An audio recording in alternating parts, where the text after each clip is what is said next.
Chapter 64. Lancaster, the Present. Nadia pointed toward the side of the road a quarter-mile past Gibbons' driveway. The cameraman pulled over and parked. Nadia double-checked the listening device and tape recorder on her belt.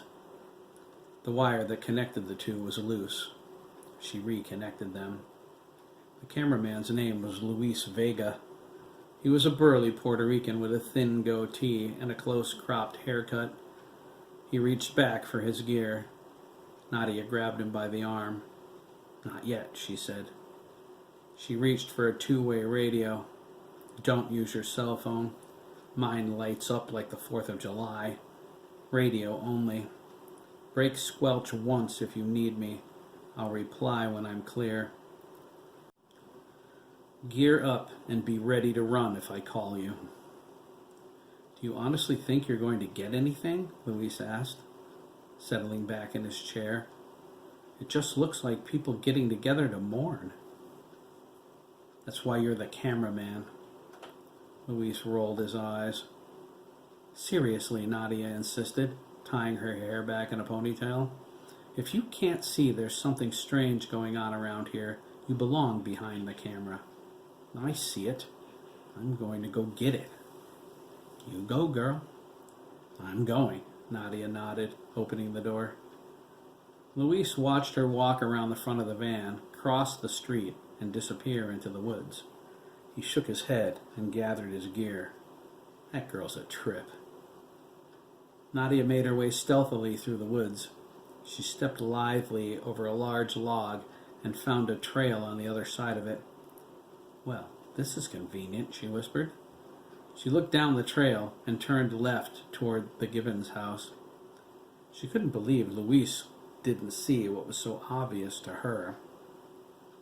She supposed she shouldn't be surprised. Luis wasn't destined to perform brain surgery anytime soon. "He can't see how strange it is?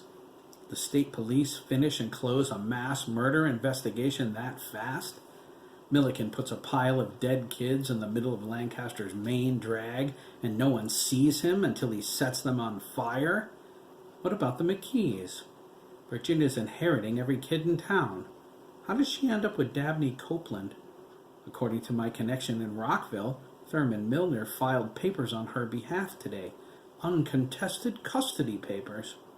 That's news in itself, considering Jerry's Senate run. There's a massive story behind the scenes here, and I want it." Nadia looked for the Gibbons house. It seemed like it was taking longer to get there than it should, considering it was just up the street. The glow of a lone street light shone ahead at the mouth of the trail. Nadia became confused. She didn't remember any street lights near the Gibbons house. She quickened her pace. The light made it easier to see the pitfalls in the trail. She came to an unfamiliar street. "Where am I?" Nadia asked. She strutted over to the street sign and glared up at it. It informed her she was on the corner of Common Ave and Mitchell Street, the opposite direction from the Gibbons residence. Nadia placed her hands on her hips. "Now, how did I do that?" she asked. It took her a minute to get her bearings. She wished she had taken more time to study Lancaster's street map. She didn't know how she managed it, but somehow she got turned around and walked away from the Gibbons place. She pulled out her cell phone. There was no service, which meant no GPS. It was too bright to use anywhere near the Gibbons house, but it could have pointed her in the right direction. She groaned. She decided to head back to Top Road along Mitchell. She figured there must be a whole network of trails running through town. She must have taken the wrong branch or something, while she was distracted. She picked up her pace to a jog and soon approached a street sign at another intersection.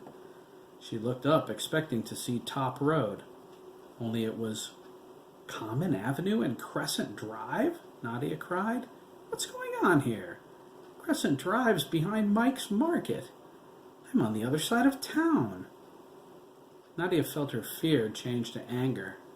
If she didn't know better, she would swear someone was messing with her mind. She took extra time to make sure her bearings were right before she started walking again. She was confident she was headed straight for the Gibbons house this time, but she was actually heading toward Lancaster Middle School. At Lyle's house, Jeremy maintained the meeting mind link with a smile. He thought, "Keep walking, Nadia. Maybe by morning I'll let you find your way back to the news van." Craig snickered. "It serves her right for trying to spy on us."